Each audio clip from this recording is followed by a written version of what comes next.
Wars usually come with warnings, but in June 1967, it arrived in silence right before the thunder of jet engines. Israel was surrounded on every side, and the odds of survival were nearly impossible. But what happened next didn't just flip the war, it redrew the entire Middle East. So how did a tiny nation turn the tables in just 6 days and change the Middle East forever? This is the Six-Day War that changed the world forever. The battle hadn't even started, yet the middle was already burning with tension. For nearly 20 years, Israel had been facing enemies who wanted to erase it. It was surrounded by countries like Egypt, Syria, and Jordan. They all promised to wipe the Jewish state off the map, and those threats didn't fade with time. They spread across the region, fueled by old anger from the 1948 Arab-Israeli War. It was a conflict that had already left deep scars on both sides. Then, in May 1967, that conflict finally shattered. On the 16th of May, Egyptian President Gamal Abdel Nasser made his first move. It was not with bullets, but with demand. He ordered the United Nations peacekeepers to leave the Sinai Peninsula immediately. These UN forces had been there since the 1956 Suez Crisis to keep peace between Israel and Egypt. But the UN gave in without resistance, and the space they left behind was quickly filled by more than 100,000 Egyptian troops, thousands of tanks and heavy weapons, all pointing directly at Israel. But Nasser wasn't done yet. Soon after, he closed the Straits of Tiran, cutting off Israel's vital access to the Red Sea. For Israel, this was a harsh economic isolation, and to many, it looked like a clear act of war. Across the Arab world, people celebrated Nasser's bold moves. In cities like Cairo and Damascus, crowds cheered on the streets, believing the war against Israel had started. Even Syria and Jordan joined in, signing military deals with Egypt and moving their armies toward Israel. Arab radio stations blasted threats, calling this the end of Israel.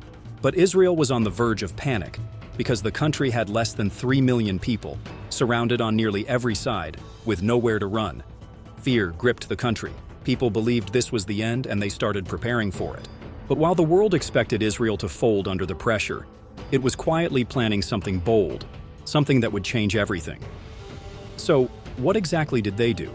How did they pull off one of the most devastating air assaults in modern military history, and in just a few hours?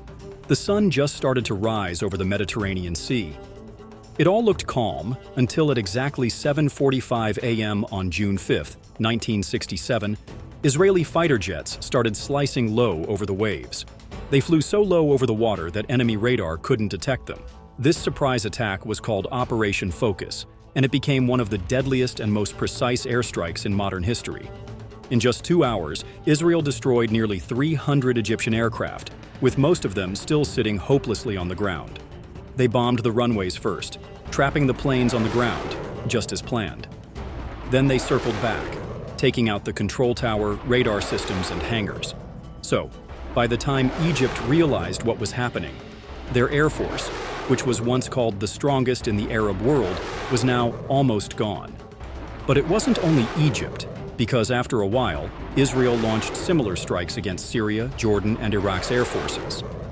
In less than 24 hours, Israel had gained total control of the skies. But air dominance wasn't enough. Israel still faced enemies on every border, and the real was just beginning. And now the question was, if they can rule the air, what would they do on the ground? As the enemy's air power was completely gone, Israel now had something priceless: the freedom to move on the ground without looking over their shoulders. Now they knew that they had no threat of bombers, and no jets to dodge. It was their perfect chance to roll out their tanks and troops fast, so they made their move to the south first. Israeli forces pushed deep into the Sinai Peninsula, heading straight for Egypt's massive army. Egyptian tanks were powerful, there was no doubt, but the sudden airstrikes shattered their communication. Many commanders were left scrambling, unsure of where to send their troops, and confusion spread quickly through the ranks. But Israeli units didn't stop their movements. They crossed the desert at lightning speed and finally reached Egypt's western edge, the banks of the Suez Canal. However, while Israeli tanks pushed south, a new storm was rising in the east. Despite clear warnings, Jordan's King Hussein entered the war. His troops began firing on West Jerusalem, and Israel struck back. And they did. Their units advanced through narrow alleys, hillside bunkers, and fortified streets. Then on 7th June, for the first time since 1948, Israeli soldiers gathered at the gates of the old city of Jerusalem. As Israeli forces walked through the Lion's Gate and stood before the Western Wall, radios across the country crackled with a message that no one could forget: the Temple Mount is in our hands. That moment carried the weight of centuries.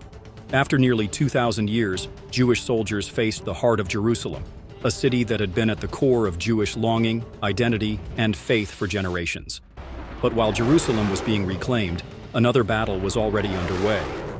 Syrian forces had been destroying Israeli villages in the Galilee from the high cliffs of the Golan Heights. On June 9th, Israel launched a punishing offensive to push them back. The terrain was brutal: steep cliffs, minefields, and fortified bunkers that turned every inch into a deadly fight. Still, Israeli troops pushed on, and by now, the outcome of the war seemed clear. Israel had taken Jerusalem, Sinai, the West Bank, and was almost closing in on Golan. Yes, they had won. But behind the victory, a deeper question echoed. What had it truly cost? And what storm was waiting just ahead? It was the fourth day of war. Israel achieved more than anyone thought was possible. But 2 moments from the war would echo louder than the rest, for very different reasons. The first was Jerusalem. The old city, along with Judaism's holiest site, the Western Wall, had been under Jordanian control for 19 years. Jews were banned from even visiting. After fierce, heartbreaking street battles, Israeli paratroopers finally stepped inside the ancient walls. And at the Western Wall, something shifted. Chief Rabbi Shlomo Goren held up a Torah scroll, a ram's horn, and a torch, as if history itself was breathing again. But while Israelis stood in awe, the Arab world was reeling. The loss of land, pride, and the vision they carried for years felt like a painful chord. In the Sinai, Egypt's army was falling apart. The retreat spiraled into chaos as tanks, trucks, and soldiers clogged the roads. Israeli forces weren't meant to stop.